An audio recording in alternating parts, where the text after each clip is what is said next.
with the Netlet Community Trust. I serve as a co-convener of the Community Constituency COVID-19 Front, which is made up of various apex bodies of the civil society in South Africa. In the Netlet, I serve as CEO. In the Netlet Community Trust, I serve as CEO. We have created this front, and there is a representation of all the Netlet apex bodies, the 6 of them, which include the South African National Civics Organization, with the membership spread all over the country as individuals, and it has got structures which are national, provincial, regional, and local branches with millions of members. We also have got the South African Youth Council that is responsible for youth. The membership of the South African Youth Council is not direct, but is organizations that join the Youth Council, like student organizations, youth clubs, youth NGOs, and the likes, including the political organizations, be they ANC, DA, and so on and so forth. We have got the Women's National Coalition, which also the membership is mostly women organizations. We have got the Disabled People South Africa, which has got members who are individuals and organizations of the disabled. We've got the financial sector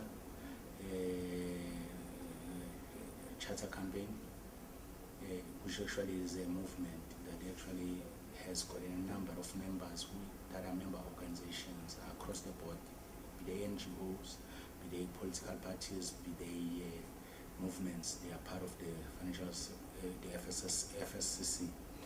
We also have the SANACO, which is South African National Apex Cooperative, and there's got a number of cooperatives under it, which are about 40,000 cooperatives affiliated to it.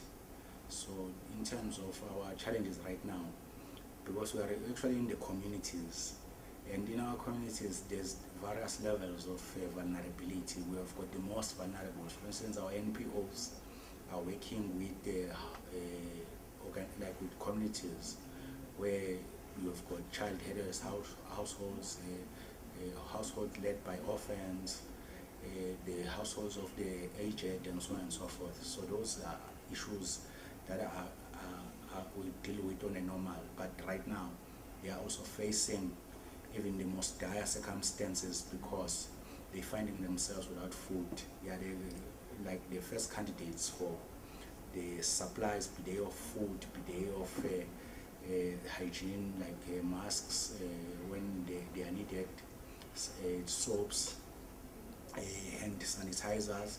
But we have actually developed a list of other things like heating supplies, be they candles, be they gas, and so on and so forth. We've also looked at things like blankets, given the fact that we are about to start winter.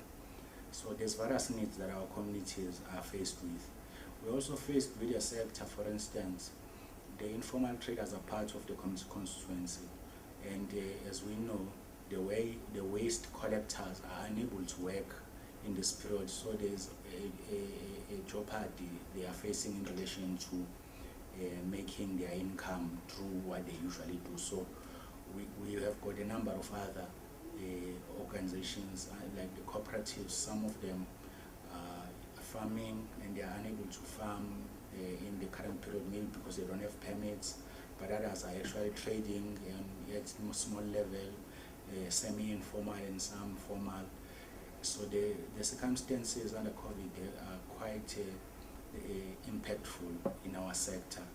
Now, what we are doing, though, we've developed a response. That's why we have created the Community Constituency COVID-19 Front, and already we are advocating for resources, which we are getting promises for those resources, be they food supplies, be they hygiene supply of heating materials, and other necessities that our communities will be needing in this period.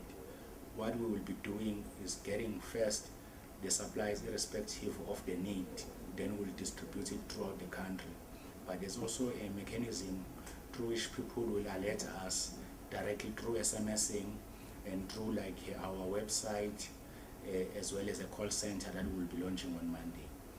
Then there's also going to be our contact people in every neighborhood, in townships and villages, that will be able to source information about communities and households that need the most support. So we are launching on Monday, and we will be in action from then.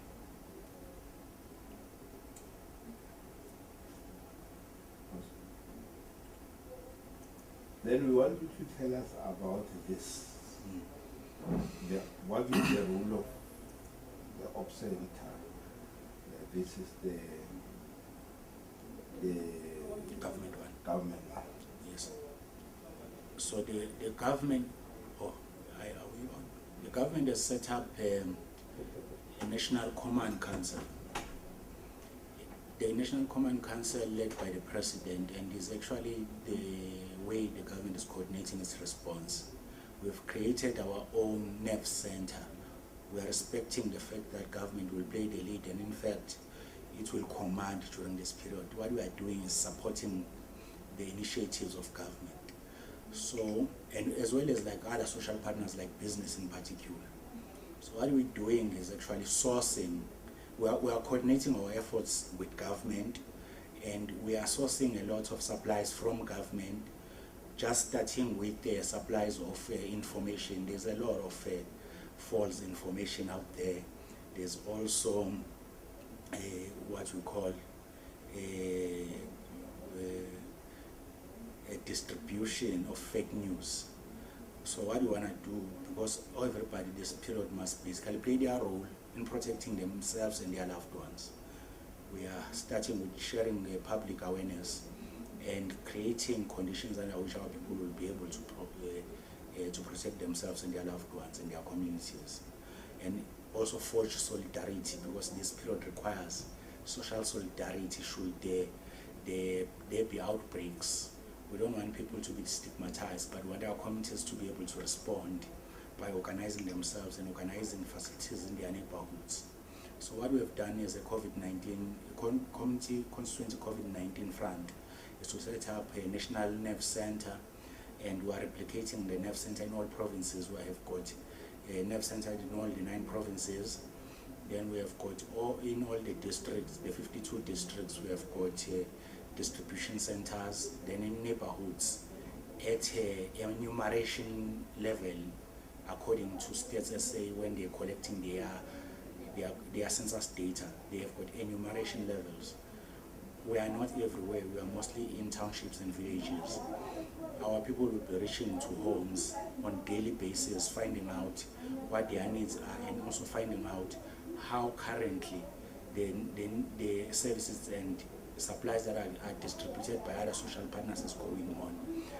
We actually going to be having about 85,000 people in all the neighborhoods, organized from NPOs. We currently have a database that we've collected of more than 2,000 NPOs, and we are still registering civics as well as cooperatives. That by tomorrow evening we will then have a concrete data about the number of organizations and their reach, but we actually are comfortable that we have got the reach that nobody else has, because by our very nature we are a community constituency, and we have got reach to most of the communities in townships and villages through either individuals and organizations, in particular the not-for-profit organizations and NGOs.